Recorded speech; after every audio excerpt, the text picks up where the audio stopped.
নমস্কার বন্ধুরা, বাংলা গল্প পাঠের আসরে আপনাদের প্রত্যেককে জানাই আবারও স্বাগত। বন্ধুরা, আমি রিমা, আর আজ আমি আপনাদের পাঠ করে শোনাব সুচিত্রা ভট্টাচার্যের লেখা অন্য বসন্ত উপন্যাসটি শুনতে আপনাদের ভালো লাগলে লাইক কমেন্ট করবেন, বন্ধুদের সাথে শেয়ার করবেন, আর অবশ্যই চ্যানেলটিকে সাবস্ক্রাইব করে রাখবেন। শুরু হচ্ছে আজকের উপন্যাস সুচিত্রা ভট্টাচার্যের লেখা অন্য বসন্ত, পর্ব 1। রাতে যে আজ বাড়ি ফেরা হবে না হিসেবে ছিল না তন্নিষ্ঠার। সকলে মিলে এমন জোরাজুরি শুরু করে দিল। মালবিকা হাত ধরে বলছে, তনু প্লিজ। বন্ধুরা টানাটানি করছে। রাত ভোর চলবে অনন্ত হাহা হিহি। এসব ফেলে চলে যেতেও কি মন চাই? এমনিই তো কলেজ ইউনিভার্সিটি বন্ধুদের সঙ্গে যোগাযোগ ক্ষীণ। এখন মালবিকার বিয়ে উপলক্ষে তাও অনেক দিন পর কজন একসঙ্গে মিলল। আবার তারা কবে একত্র হবে তার ঠিক কি? 11:30 বাজে। সুসজ্জিত বিশাল হল ঘরের কোণে রাখা ঢাউস বাক্স দুটো সন্ধ্যে থেকে নিচু গ্রামে সানাইয়ের বিচ্ছুরণ ঘটাচ্ছিল। থেমেছে এইমাত্র। খাওয়া দাওয়ার পাট শেষ। ক্যাটারারের লোকজন বাসন গোছাচ্ছে। উজ্জ্বল আলোকিত ঘরে যত্রতত্র ভ্রাম্যমান গুটি কয়েক পুলক ক্লান্ত নিকটাত্মীয়। লম্বা লম্বা সোফায় এদিক ওদিক ঘুমন্ত বাচ্চা। এলোমেলো ছড়ানো চেয়ার, পায়ে পায়ে মলিন হয়ে আসা শ্বেত শুভ্র চাদরের রঙিন কাগজের টুকরো, গড়াগড়ি খাওয়া শূন্য কোল্ড ড্রিঙ্কসের বোতল, পিষে যাওয়া ফুল, ছেঁড়া মালা, বাতাসে চাপা আষ্টে গন্ধ। বিয়েবাড়ি এখন ভাঙা হাট। অনেকক্ষণ আগেই ভেলভেটের সিংহাসন থেকে নেমে পড়েছিল মালবিকা, সুপ্রিয়। তারা এখন রাজা রানীর মতো বন্ধুদের মাঝে আসেন। জোর গজ্জলা চলছে। উদ্দেশ্যহীন সংলাপের সঙ্গে উচ্চস্বরে হাসি, বিচিত্র বিভঙ্গে। কেউ লুটোপুটি খায়, কেউ পাশের জনকে কিল মারে, কেউ বা পাগলের মতো মাথা ছাকায়, কেউ দাঁত বার করে শুধু ফিচফিচ। তারই মধ্যে মালবিকার ছোট মাসি কোত্থেকে যেন উড়ে এলো। হাতে কাঁচের প্লেট, তাতে ইয়া বড় বড় রাজভোগ। সুপ্রিয়কে বলল, হাঁ করো, মালা তোমাকে এটা খাইয়ে দিক। ব্যাংক অফিসার সুপ্রিয়, বেশ রোগরে ধরনের ছেলে। এতক্ষণ মাঝে মাঝে টুকরো টাকরা যোগ শোনাচ্ছিল। রাজভোগের সাইজ দেখে সে প্রায় আঁতকে উঠল। ওই জিনিস আমাকে গিলতে হবে? বারে, বউ মিষ্টুমুখ করাবে না? নাও নাও, হাঁ করো। এই মালা তুল না একটা। ওই মিষ্টি গিলতে যে আমায় জলহস্তির হাঁ করতে হবে মাসি। করবে, জলহস্তি না হলেও তুমি আজ গন্ডার তো বটে, সব সহ্য করতে হবে। সুপ্রিয় দুই বন্ধুও থেকে গেছে রাতে, প্রত্যুষ আর অভিমন্যু। প্রত্যুষ একটু বাচাল ধরনের। হাস্যরোলের মাঝে ফোঁস করে বলে উঠল, রাজভোগ কেন? মালবিকা অন্যভাবে মিষ্টিমুখ করাক। সে তো করাবেই, তারা কিসের? মালবিকার মাসিও তুখোর মহিলা, ঝপ করে ঘুরে তাকিয়েছে প্রত্যুষের দিকে। এই ছেলে, তোমার বিয়ে হয়েছে? কই আর, ওই আশাই আশাই তো এখানে আসা, যদি একটা কোনো খিঁদি বুচি জুটে যায়। খুব বলি, পিটপিট করে চোখ ঘোরালো মালবিকার মাসি। এই তোর নিষ্ঠা, এই কোয়েল, এই পর্ণা, তোরা বাসর করছিস না? এটাকে ভালো করে রকরাস্ত। ইপসিতা সবার আগে বলে উঠল, oh fine, of course we can have a বাসর, টু হ্যাভ সাম মজা। Idea why did not come আগে? শেখর পাশ থেকে আলগা চাটি মারল ইপসিতাকে। এই, ল্যাঙ্গুয়েজটা ঠিক কর। কেন? আমি কি ভুল বলেছি? বিচিত্র উচ্চারণে বাংলা বলে ইপসিতা। সুপ্রিয় মুখ টিপে টিপে হাসছে। তবে বাসরের প্রস্তাবটা ধরে গেছে। আজকাল বেশিরভাগ পরিবারই শালাশালির সংখ্যা অপ্রতুল। বাসর জাগতে বন্ধুরাই ভরসা। হলের লাগোয়া বড়সড় ঘর আছে একখানা। হই হই করে সকলে এগোচ্ছিল সেদিকে। তন্নিষ্ঠা 2 পায়ে এগিয়েও দাঁড়িয়ে পড়ল। তোরা যা, আমি একটু নিচ থেকে আসছি। মালবিকা উৎকণ্ঠিত চোখে দাঁড়ালো। কেন, নিচে কি আছে? একটা ফোন করতে হবে বাড়িতে। পাশে এসটিডি বুথ আছে না? কি দরকার এত রাত্রে ঝামেলা করার? মাসিমা মেসোমশাই ঘুমিয়ে পড়েছেন, ওরা জানেন আমার বিয়েতে এসে তোকে থেকে যেতে হবে। সুপ্রিয় আজ থেকে একজন বিশেষ দায়িত্ববান পুরুষ। মুখে চোখে সে ভারী কি ভাব আনল। না না, ফোন করে দিয়ে আসাই তো ভালো। তারা যদি অনর্থক টেনশন করে সে ভারী বিশ্রী ব্যাপার হবে। প্রত্যুষ গলা বাড়ালো। আমি কি সঙ্গে যাব? তন্নিষ্ঠা মুচকি হাসল। লাভ কি, আমি তো খেঁদি বুঝি নই। প্রত্যুষ পাল্টা জবাব ছোড়ার আগে তন্নিষ্ঠা হরিণ পায়ে সিঁড়িতে। আজ তার তরতরিয়ে নামার উপায় নেই। একে শাড়ি পরার অনভ্যাস, তাই পরনে বেজায় ভারী মার ব্রোকটে বেনারসি। জুতোর হিলটাও কয়েকদিন ধরে গড়বড় করছে, বেঁকে বেঁকে যায়। ভাড়া করা বিয়েবাড়ির গেটে রোগা কনস্টেবলটা এখন টুলে বসে ঢুলছে। মালবিকার বিয়ের সেপাই খুব সাটিয়েছে লোকটা। পাতে ফ্রিসপাই উপচে পড়ছিল। তন্নিষ্ঠা সচক্ষে দেখেছে। লোকটাকে টপকে ফুটপাতে এসে তন্নিষ্ঠা বড় করে একটা শ্বাস টানল। ওপরে আনন্দ হল্লা সবই মোহনীয়, তবে খোলা হাওয়ার স্বাদই আলাদা। কি চমৎকার এক মলই বইছে। আহা, না, এই মধুমাসি বিয়ে করা সার্থক। মালবিকাটা জিতে গেল। চারদিক শুনশান, সমস্ত দোকানপাটের ছাপ বন্ধ। লোকজন প্রায় চোখেই পড়ে না। গলিতে গোটা 3-4 টানা রিস্কা নিথর। চালকেরা ধারে কাছে কেউ নেই। ফাঁকা রাস্তার সিংহের মেজাজে ঘুরে বেড়াচ্ছে কয়েকটা খয়াতে নেড়ি কুকুর। ফুটপাতবাসীরা ধার ঘেঁষে শয্যা পেতেছে, ডুবে গেছে গাঢ় নিদ্রায়। বড় রাস্তা দিয়ে হঠাৎ হঠাৎ ছুটে যাচ্ছে গাড়ি। সামনের বৃত্তাকার পার্ক ঘিরে পরপর টিউবলাইট। বহমান রাজপথের ধারে শ্রেণীবদ্ধ হ্যালোজেনেরই রোশনাই। আলোময় এই শহর কেমন যেন রহস্যময় এখন। তন্নিষ্ঠা তেমন একটা গয়না পরেনি। গলায় সরু নেকলেস, কানে ঝুমকো, হাতে চওড়া বাউটি, ব্যাস। তবু আঁচলটা ভালো করে জড়িয়ে নিল গায়ে। রাস্তা পার হয়ে ওপাশে এসটিডি বুথে গেল। শাটার অর্ধেক নামানো। ভেতরে এক মাঝবয়সী লোক টিফিন ক্যারিয়ার খুলে যাচ্ছে। রুটি, আলু, ভেন্ডি, সবজি, কাঁচা পেঁয়াজ। তন্নিষ্ঠা গলা খাকড়ে দিল। দাদা, একটা ফোন করা যাবে? খেয়ে চলেছে লোকটা, চোখ তুলল না। বিরস্বরে বলল, সেই জন্যই তো খোলা আছে। লোকাল না বাইরে? লোকাল। অবহেলা করে কাউন্টারের উপরে রাখা টেলিফোন এগিয়ে দিয়েছে লোকটা। তন্নিষ্ঠা ভেবেছিল বাবা ফোন ধরবে। অনেক রাত্রি অবধি জেগে থাকে বাবা, বই পড়ার নেশা। কিন্তু ওপারে মা। তন্নিষ্ঠার কথা পুরো শোনার আগেই নন্দিতা কড়া গলায় বলল, তুমি কিন্তু খুব ইরেসপন্সিবল হয়ে যাচ্ছ তিন্নি। অনেক আগে তোমার ফোন করা উচিত ছিল। সরি মা। তন্নিষ্ঠা সামান্য কুকড়ে গেল। অনেকক্ষণ ধরেই করব ভাবছি, কিছুতেই হইচইয়ের মাঝে বেরোনো যায় না। বুঝেছি, সব ভালো মতো চুকেছে? হ্যাঁ। ওখানে শোয়ার কোনো প্রবলেম হবে না তো? শোয়া হবেই না, এখনই বাসর শুরু হবে। ও, সকালে দেরি করো না। কাল আমি একটু তাড়াতাড়ি অফিস বেরোবো, তার আগে দয়া করে চলে এসো। মা আজ একটু গরম মনে হচ্ছে। বাবার সঙ্গে হলো কিছু নাকি আবার। তন্নিষ্ঠা কথা বাড়ালো না, শুধু বলল, আমি 8টার মধ্যে পৌঁছে যাব। আহার পর্ব শেষ। লোকটা কাউন্টারের ওপারে মাদুর চাদর বিছিয়ে ফেলেছে। এবার শোবে হয়তো। পয়সা মিটিয়ে বেরিয়ে এলো তন্নিষ্ঠা। হল ঘরে ঢুকতে গিয়ে তন্নিষ্ঠা থমকালো একটু। বিশাল কক্ষে এখন মাত্র 2জন মানুষ।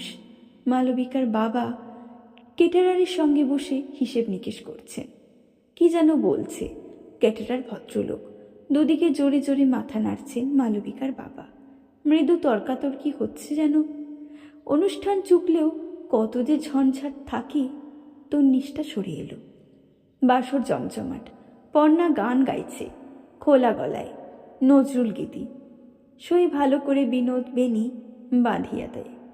রীতিমতো রেওয়াজ করা গলা পর্ণার। চোখ বুজে শুনলে ফিরোজা বেগম বলে ভুল হয়। মন্ত্রমুগ্ধের মতো শুনছে সকলে। শুধু প্রত্যুষ নামের ওই বকবক ষষ্ঠীটা ভুল তালে মাথা দুলিয়ে চলছে। পারেও জোকার। তুলনায় সুপ্রিয়ার অন্য বন্ধুটা অভিমন্যু, না যেন কি নাম, অনেক পদের, সোবার, দেখতেও মন্দ নয়। চেহারা লম্বার দিকে, চওড়া কাঁধ, গালে সযত্ন লালিত দাড়ি, চোখে হাই পাওয়ারের চশমা, বাদামি মুখমণ্ডলে একটা কাঠিন্যের ছাপ আছে। চোখ বুজে বসে আছে এখন। ভঙ্গিটি ধ্যানী সাধকের। কায়দা মেরে ঘুমোচ্ছে না তো? পর্ণার গান শেষ, সঙ্গে সঙ্গে তুমুল হাততালি। প্রত্যুষ মাথা ঝুঁকিয়ে কুর্নিশ করল। মহাশয়ের নাম জানতে পারি? পর্ণা। কি? পর্ণা, আমি পর্ণা মুখার্জি। কি পর্ণা? শুধু শ্রী, সু, মধু, বিদ্যুৎ কিছু একটা তো আছে সঙ্গে। কিছু নেই, আমি শুধু পর্ণা। আপত্তি আছে? বিন্দুমাত্র না। আমি পছন্দসই কিছু একটা জুড়ে নেব। প্রত্যুষ ফিজেল হাসল। আমি কি মহাশয়ের কাছে ক্যান্ডিডেটস পেশ করতে পারি? মালবিকা খিলখিল করে হেসে উঠল। ও অলরেডি বুকড। ওর উডবি এখন ব্যাঙ্গালোরে, সামনে জুলাইয়ে আসছে। পক্ষীরা যে উড়িয়ে নিয়ে চলে যাবে। ওফ, হামসোল। কৃত্রিম বেদনার বুকে হাত ছাপালো প্রত্যুষ। মালবিকার দিকে ফিরে বলল, ঝোপে ঝাড়ে কুড়ুল চালিয়ে লাভ নেই। গোড়াতেই ক্লিয়ার করে দাও তোমার বন্ধুদের মধ্যে কে কে ফ্রি আছে। চিন্তায় ফেললেন। মালবিকার ভুরুতে নকল ভাঁজ। কোয়েলকে দেখে নিশ্চয়ই বুঝতে পারছেন ওর সিগন্যাল পড়ে গেছে। ওর বর তথা বর্বর ওর শেখর আপনার পাশেই বসে, সেই ফার্স্ট ইয়ার থেকে লটখট, গত বছর পিড়িতে বসছে। আখি এখন গলা চলে। এক পেপে চোর থুড়ি প্রফেসর ওকে নাকানি চোবানি খাওয়াচ্ছে। আর ওই যে দেখছেন পেছনে খাপটি মেরে বসে আছে তন্নিষ্ঠা, ওরও সব ঠিকঠাক। কি কারণে যেন ওদের বিয়েটা পিছিয়ে গেল। কি রে তনু? হট্টবেলায় নিজের প্রসঙ্গ এসে পড়ায় অস্বস্তি বোধ করল তন্নিষ্ঠা। তবু সপ্রতিভভাবেই বলল, সৌনকের দাদু মারা গেছেন, তাই কালা ও সচ। দাদু মারা গেলে এসব হয় নাকি? দাদু তো অন্য গোত্র। সুপ্রিয় বিজ্ঞের মতো বলল, দাদু মানে বাবার বাবা, ঠাকুরদা। ও তাই বলো? তা প্রায়শ্চিত্ত করে নিলেই তো হয়। অনেকক্ষণ পর এই প্রথম অভিমন্যু কথা বলে উঠল। কালা ঔষধ টৌষধ আজকাল আবার কেউ মানে নাকি? শেখর লঘু গলায় বলল, যে মানে সে মানতেই পারে, শুধু একটু দেশি কাস্টম তো আমাদের মানাই উচিত। সিলি কাস্টম, অপ্রয়োজনীয় রীতিনীতি। কোনো রীতিনীতি আকাশ থেকে পড়ে না, সব আমাদের জন্য তৈরি। সবারই কিছু প্লাস পয়েন্ট আছে। শেখর তর্ক জুড়েছে। পরিবারের একজন মারা গেছেন, তাকে সম্মান জানাতে হবে না? সরি, মানতে পারলাম না। কালা ঔষধ বলে কোনো আমোদ প্রমোদটা আজকাল বন্ধ থাকে শুনি। বাড়িতে একটা বিয়ে হলে মৃত মানুষের বুঝি অসম্মান করা হয়? এক্স্যাক্টলি। ঈপ্সিতা মাথা দোলালো। সম্মান কামস ফ্রম হৃদয়। সোশ্যাল ফাংশন স্টপ করে দেওয়াটা বোগাস ব্যাপার। আচ্ছা, কালা ওষুধ চলতে চলতে যদি আরও একজন মারা যায়, তনুর বিয়ে আবার 1 বছর পিছবে। আঁখি চোখ টিপল। এই করতে করতে দেখা যাবে তনুর বিয়েটাই হয়তো আর হলো না। আমার কি মনে হয় জানেন? অভিমন্যু গলা ছাড়ে। ওসব বস্তা পচা নিয়মকানুনগুলো টান মেরে নর্দমায় ফেলে দেওয়া উচিত। যত সব প্রাক ঐতিহাসিক রিচুয়াল। শেখর হাত উল্টালো। সেভাবে ধরতে গেলে তো মন্ত্র করে বিয়েও কোনো মানে হয় না। হয় নাই তো। যে লোকটা আওড়ায় সে অর্থ বোঝে না, যারা শোনে তারাও না। মন্ত্রগুলো আমাদের কাছে অং বং চং ছাড়া আর কি? এই যে সুপ্রিয় এতক্ষণ নিষ্ঠা ভরে মুখ ব্যথা করল, ওকে জিজ্ঞেস করুন কটা শব্দের মানে জানে? মালবিকা মিনমিন করে বলল, তবু শাস্ত্রে যা আছে তা তো একটু আধটু পালন করতেই হবে। শাস্ত্র? হোয়াট ইজ শাস্ত্র? আজ থেকে 1000-2000 বছর আগের মানুষজন নিজেদের জ্ঞান বুদ্ধির মতো যেসব নিয়ম বিধান তৈরি করে গেছে তাকে অন্ধভাবে অনুসরণ করার নাম শাস্ত্র পালন? সময় কি বদলায়নি? মানুষ কি এখনো ঠুলি পড়ে থাকবে? খতিয়ে দেখবে না ওগুলোর এখন আর কোনো ইউলিটিটি আছে কি না? অভিমন্যু হঠাৎই বেশ উত্তেজিত হয়ে পড়েছে। ওই শাস্ত্রই আমাদের মাথা খেল। শিক্ষিত মানুষের মধ্যে এমন কতগুলো জোলো সংস্কার এখনো অনড় হয়ে বাসা বেঁধে আছে। সাধে কি আজকাল ধর্ম ব্যবসায়ীদের এত রমরমা? ও, আপনি এথিস্ট? শেখরের ঠোঁটে ব্যঙ্গের হাসি। আমি কি সেটা অন্য প্রশ্ন, কিন্তু শাস্ত্র ধর্ম এগুলো কি সে আমাদের জানা দরকার। যত সব মানুষকে সুশ্রী দেওয়ার চাবিকাঠি। প্রত্যুষ এতক্ষণ পেন্ডুলামের মতো এদিক ওদিক ঘাট দোলাচ্ছিল, হঠাৎ কটমট করে অভিমন্যুর দিকে তাকাচ্ছে। এই অভি, এটা তোর বিজ্ঞান মঞ্চ নয়, অনেক হয়েছে, আর নো জ্ঞান মারা বলি নাটকীয় ভঙ্গিতে মালবিকার দিকে ফিরেছে। কিসের থেকে যে কি হইল মোহন পলাইয়া গেল। লেকচারের গুতোয় আমার কেসটাই ভোগে। পায়রা ওড়ানো হাসি উঠল আবার, পলকে বাসর স্বাভাবিক ছন্দে। মালবিকা স্মিত মুখে বলল, না স্যার, ভুলিনি। তো 19টা তো ফসকে গেল। হাতে পড়ে রইল পেন্সিল, মানে ইপসিতা। হ্যাঁ, ইপসিতা খালি আছে। ওরে বাস, আমি বাংরেজি বলতে পারবো না। ইপসিতা মুখ বেঁকালো। আমার বই গেছে। বাহ, এ তো বেশ বাংলা বলে। I can speak Bangla better than you. বলি না আই ডোন্ট ফিল লাইক তাই। আহারে, আমার বাংলা মায়ের অ্যাংলো মেয়ে। চোখে আগুন হেনে ইপসিতা আরও কিছু বলতে যাচ্ছিল। কোয়েল প্রায় মুখ চেপে থামালো তাকে। মোটা সোটা গোলগাল চেহারার ইপসিতা ধনির দুলালি। বাবা নাকি 3টে টি গার্ডেন। বাড়িতে তাদের নিখুঁত বিলিতি ঠাটবাট। তবে মুখের ভাষা যেমনই হোক, মনটা তার ভারী সাদামাঠা। ইউনিভার্সিটি গিয়ে সে দিব্যি এসব মধ্যবিত্ত ছেলে মেয়েদের সঙ্গে নিজেকে মিশিয়ে দিয়েছে খুচরো ঠাট্টা তামাশা উপেক্ষা করেই। এমন আনন্দের মুহূর্তে সে চেটেমেটে একটা সিন ক্রিয়েট করুক, কোনো বন্ধুরই তা অভিপ্রেত নয়। আবার হাসি মশকরা চালু। ক্ষণপূর্বের মৃতভাষী রাগী যুবক অভিমন্যু এবার টুকটাক ফুট কাটছে।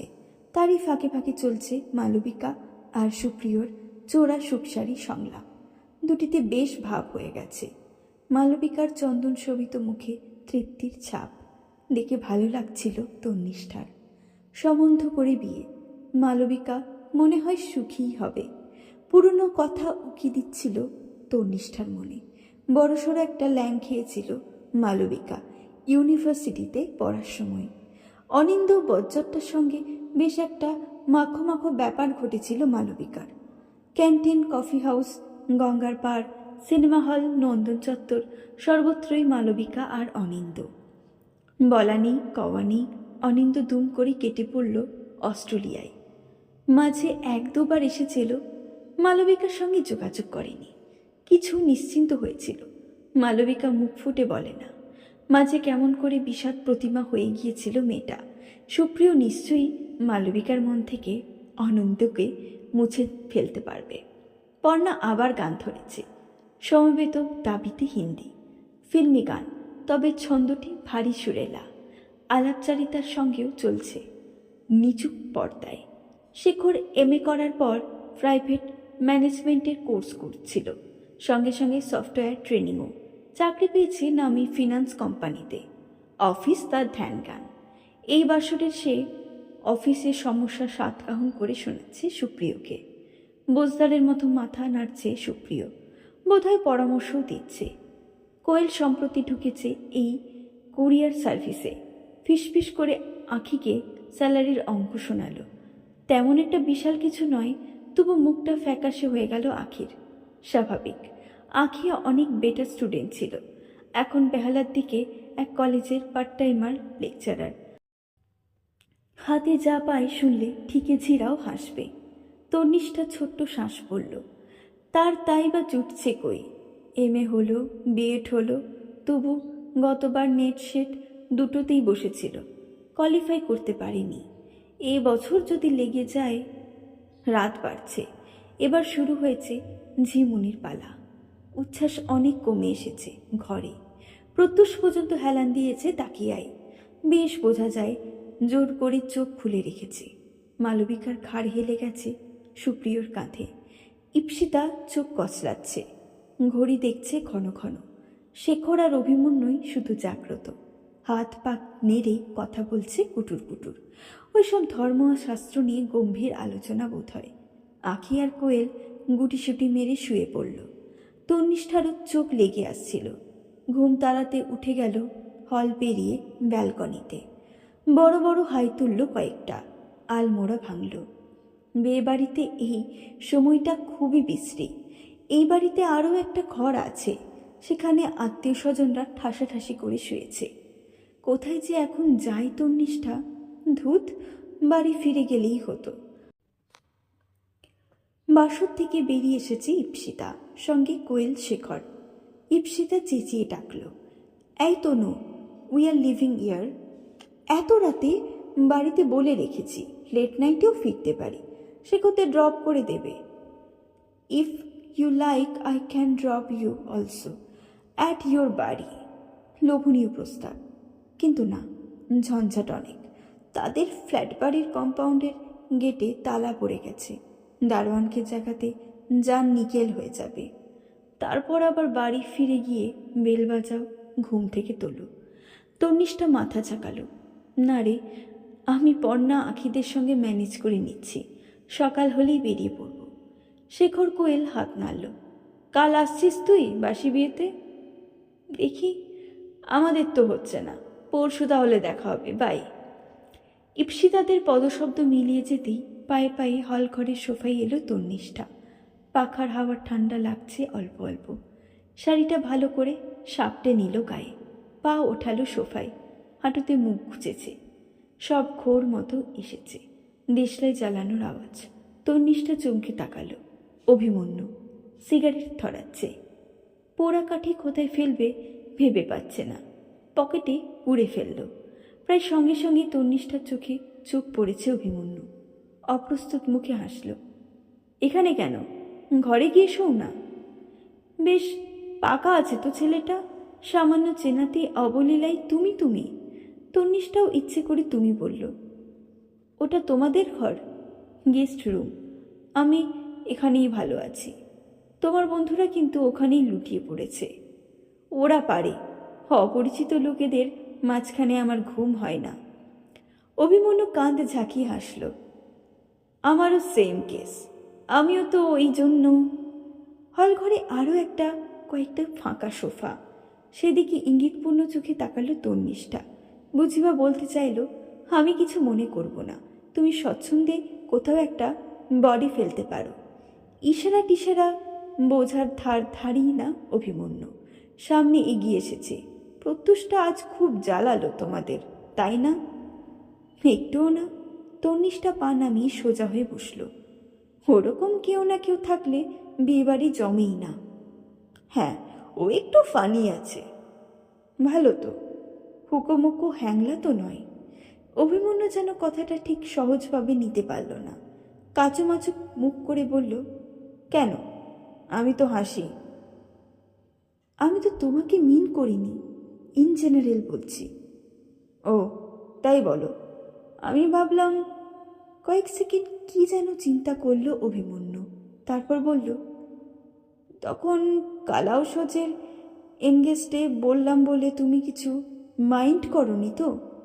আসলে আমি বলতে চাইছিলাম আমার মুখেই আধুনিক, এদিকে মনে মনে পড়ে আছি সেই মান্ধাত্তার আমলে। শিক্ষিত লোকের এরকম ডুয়েল চেহারা আমার সহ্য হয় না। সহ্য তো তন্নিষ্ঠারও হয় না, কিন্তু উপায় কি? সৌনকের বাবা সব রকম আচার বিচার মানেন যে। এই করলে অযাত্রা, ওই দেখলে বাঁধা, অমুক মাসে তমুক জিনিস ছুতে নেই। নিজে ডাক্তার তো সঙ্গে সঙ্গে একটা করে বৈজ্ঞানিক যুক্তি খাড়া করে দেন। তন্নিষ্ঠার আশীর্বাদের দিন কি হলো, পাত্রপক্ষের আসার কথা বিকেলে। ভরদুপুরে ভদ্রলোক সদল বদলে হাজির। কেন না, একটা 42-এর পরে নাকি আর শুভ কাজে বেরোনোর যোগ নেই। সৌনকের দাদু মারা যাওয়ার পর বাবা গিয়েছিল। ফিরে এসে সে যে কি হাসাহাসি, মৃতের জন্য শোক নেই এতটুকু। সৌনকের বাবা নাকি খালি হম্বি তম্বিই করে চলেছে। ডেড বডির মাথার তলায় আগে গীতা দাও, পশ্চিমে মাথা করে শুইও না। ভদ্রলোক নাকি আহ্নিক না করে চেম্বারে বসেন না, ফি শনিবার কালীবাড়ি ছোটেন।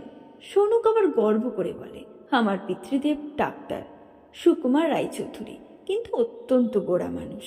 তুমি তার সঙ্গে ঠিকমতো মানিয়ে চলতে পারবে তো? তন্নিষ্ঠা অনেকটা স্বউক্তির মতোই বলল, কি আর করা যাবে, আমাদের বেশিরভাগ মানুষ তো এরকমই। তুমিও কি বেশিরভাগ দলেরই? ভেবে দেখিনি। তন্নিষ্ঠা হেসে ফেলল। দাঁড়িয়ে আছো কেন, বসো। অভিমন্যু বসল, সিগারেট শেষ টান দিয়ে আবার এদিক ওদিক তাকাচ্ছে। তন্নিষ্ঠা বলল, পকেটে রেখে দাও, তবে স্বচ্ছন্দে মেঝেতেও ফেলতে পারো, গোটা ঘরটাই অ্যাস্ট্রে হয়ে আছে। অভিমন্যু হেসে ফেলল, মেঝেই ফেলে চেপে চেপে নেভাচ্ছে সিগারেটটা। জোরে শ্বাস নিল একটা, আরও কয়েকটা পরপর, নাক কুচকে শোকার ভঙ্গি করছে। তোমার পারফিউমটা, গন্ধটা তো দারুণ। অনেকটা ব্রুট ঘেঁষা, কিন্তু এ তো ব্রুট নয়। তন্নিষ্ঠা ট্যারচা চোখে তাকালো। তুমি মনে হচ্ছে গন্ধ বিশারদ, পারফিউমের শখ আছে নাকি? না, ওই পেশার খাতিরেই যেটুকু। পারফিউম বেচো? বেচি তো বটেই।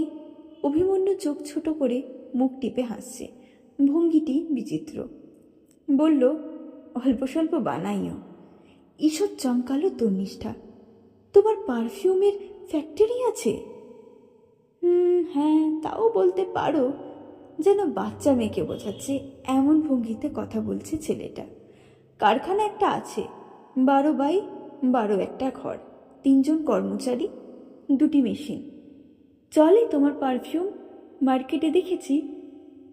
সম্ভবত না, তোমরা তো সব ফরেন পারফিউম মাখো, আমার দেশি ব্যাপার, বাজার বলতে মফস্বল।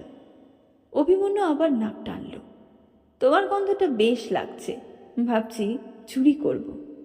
গন্ধ চুরি? মামলা করতে পারবে না তো? কি নাম তোমার পারফিউমটার? কি জানি, অত দেখিনি, মায়ের ড্রয়ারে ছিল, মেখে নিয়েছি। তোমার সত্যিই ভালো লাগছে। বিদেশি ফুলের গন্ধ, তাই না? এটা ফ্লোরাল নয়। পারফিউম অনেক টাইপ আছে, যেমন ধরো, একটা দীর্ঘ লেকচার শুরু করতে যাচ্ছিল অভিমন্যু, থেমে গেল অকস্মাৎ। মাথা ঝাঁকিয়ে বলল, যাকে, তুমি তো পরশু বৌভাতে আসছই, নামটা কাইন্ডলি দেখে এসো। তোমার গন্ধটা আমার খুব হন্ট করছে। বিটকেল ছেলে তো। বাক্যটা প্রায় বেরিয়ে আসছিল তন্নিষ্ঠার মুখ থেকে। হঠাৎ চুপ করে লোডশেডিং। আলোকিত হলঘর নিমেষে মিশমিশে কালো, কিছু দেখা যাচ্ছে না, পাশের ছেলেটাকেও না। কটা মাত্র সেকেন্ড গেছে, মনে হচ্ছে অনন্ত সময়। একটু একটু অস্বাচ্ছন্দ্য বোধ করছিল তন্নিষ্ঠা। 2 ফুট দূরের সদ্য চেনা পুরুষ যদি ঝপ করে অদৃশ্য হয়ে যায়, কেমন লাগে? বিয়েবাড়ি হিসেবে যখন ভাড়া দেয়, নিশ্চয়ই এখানে জেনারেটর আছে, চালাচ্ছে না কেন? দারোয়ান নাকটা কি ঘুমাচ্ছে? এ ঘর ও ঘরে কেউ জাগছেও না তো। উঠে যাবে তন্নিষ্ঠা? বিশ্রী দেখায়। ছেলেটা নিঘাত ভাববে তন্নিষ্ঠা তাকে বাঘ ভাল্লুক ঠাউরিয়েছে। ছেলেটা তার দিকে প্যাট প্যাট করে তাকিয়ে নেই তো। কিন্তু ওই বা দেখবে কি করে? যাক, নিশ্চিত আজ কি অমাবস্যা? বাইরেও তো 1 ফোঁটা আলো নেই। কেন? অমাবস্যায় কি বিয়ে হয়? ভাবনাটুকু যেন পড়ে ফেলেছে অভিমন্যু। ফস করে দেশলাই জ্বালালো। পকেট থেকে সিগারেট বার করতে গিয়েও করল না। জ্বলন্ত কাঠি হাতেই ধরে আছে। নিভে গেল কাঠি, আর একটা ধরালো, আবার নিভল, আবার জ্বালিয়েছে। আধো আলোয় তাকে দেখে নাকি অভিমন্যু? আরও একটা কাঠি নেবার পর তন্নিষ্ঠা বলে উঠল, থাক না, কাঠি নষ্ট করছো কেন? আবার অন্ধকার, আবার নৈশব্দ, আবার চোরা অস্বস্তি। অভিমন্যুই বরফ ভাঙল, যেন কথা বলার জন্যই কথা বলছে, যেন কথা খুঁজে নিয়ে কথা বলছে। এমন স্বরে বলছে, কোন মাসে তোমার বিয়ে ঠিক হয়েছিল? ওই তো অঘ্রাণে, মানে নেক্সট অঘ্রাণ অবধি তোমায় প্রতীক্ষা করতে হবে। অগত্যা, তোমার বরের নামটা কিন্তু বেশ, সৌনক। কে ছিল যেন? একবার শুনেই সৌনক নামটা মনে রেখেছে তো? তন্নিষ্ঠা আলগাভাবে বলল, হবে কোনো দেবতা বা অসুর। অভিমন্যু গম গম হেসে উঠল, আরে না না, রামায়ণের ক্যারেক্টার মানুষ, জনকের ছেলে। ধরতে গেলে সীতার ভাই, রামের শালা। বলা হয় সৌনকই নাকি গোত্রধর্মের প্রবর্তনকারী ঋষি। ফান্ডা লড়াচ্ছে। অন্ধকারে মুখ টিপে হাসল তন্নিষ্ঠা। কতভাবেই যে ছেলেরা মেয়েদের ইমপ্রেস করার চেষ্টা করে। অভিমন্যু ফির বলল, সৌনকবাবু কি করেন? ইঞ্জিনিয়ার, জেফারসনে আছে। সে তো বিশাল কোম্পানি। হেড অফিস কি কলকাতায়? না, নয়ডাতে, দিল্লি। ভটভট শব্দ বেজে উঠেছে, আলোগুলো জ্বলে উঠল। অজান্তেই একটা স্বস্তিমাখা শ্বাস বেরিয়ে এলো তন্নিষ্ঠার মুখ থেকে। ওদিক এদিক তাকিয়ে উঠে দাঁড়িয়েছে। যাই, ওরা জেগেছে কি না দেখি। না, সারাদিন হুল্লোড়ের পর সকলেই শ্রান্ত। কয়েক মিনিটের বিদ্যুৎহীনতায় কারোরই চোখ খোলেনি। ছড়িয়ে ছিটিয়ে শুয়ে আছে আখিরা। প্রত্যুষের মুখ হাঁ, মালবিকা, সুপ্রিয়র মাথা এক তাকিয়াই। অভিমন্যুর ভেজর ভেজরে ঘুম ছিঁড়ে গেছে। পর্ণার পাশে এতক্ষণ শুয়েও উঠে পড়ল তন্নিষ্ঠা। সে একটু শয্যাবিলাসী, নিজের বিছানা ছাড়া ঘুম তার আসবেই না। অভিমন্যু ব্যালকনিতে একটা চেয়ারে বসেছে, অন্য চেয়ারে পা, মুখে জ্বলন্ত সিগারেট, মাথা খাটো, রেলিংয়ে হেলানো। হালকা মেজাজে অভিমন্যুর পাশে গিয়ে দাঁড়ালো তন্নিষ্ঠা। এখনও কারেন্ট আসেনি, পথবাতিগুলো এখনও নিভে আছে, বাইরে ঝমঝম অন্ধকার। তন্নিষ্ঠা কৌতুকের স্বরে বলল, এত সিগারেট খাচ্ছ কেন? ঘুম তাড়াচ্ছ? আলগা একবার তন্নিষ্ঠাকে দেখে নিয়েই অভিমন্যুর চোখ আবার বাইরে। দূরমনস্কের মতো বলল, রাস্তাটাকে খুব স্ট্রেঞ্জ লাগছে, তাই না? তাই কি? তন্নিষ্ঠা রেলিং ধরে ঝুঁকল। মনে হচ্ছে না ওটা একটা নদী, পিচ ডার্ক, বয়ে যাচ্ছে অন্ধকারে? তন্নিষ্ঠা চোখ বড় বড় হয়ে গেল। গন্ধবিদ কি কবিতাও লেখে? তো বন্ধুরা, আপনারা এতক্ষণ ধরে শুনছিলেন সুচিত্রা ভট্টাচার্যের লেখা অন্য বসন্ত উপন্যাসের প্রথম পর্বটি। উপন্যাসটি শুনতে আপনাদের ভালো লাগলে লাইক কমেন্ট করবেন, বন্ধুদের সাথে শেয়ার করবেন, আর অবশ্যই চ্যানেলটিকে সাবস্ক্রাইব করে রাখবেন। আবারও আপনাদের কাছে হাজির হব অন্য কোনো গল্প, কবিতা কিংবা উপন্যাস নিয়ে। ততদিনে ভালো থাকবেন। Thank you.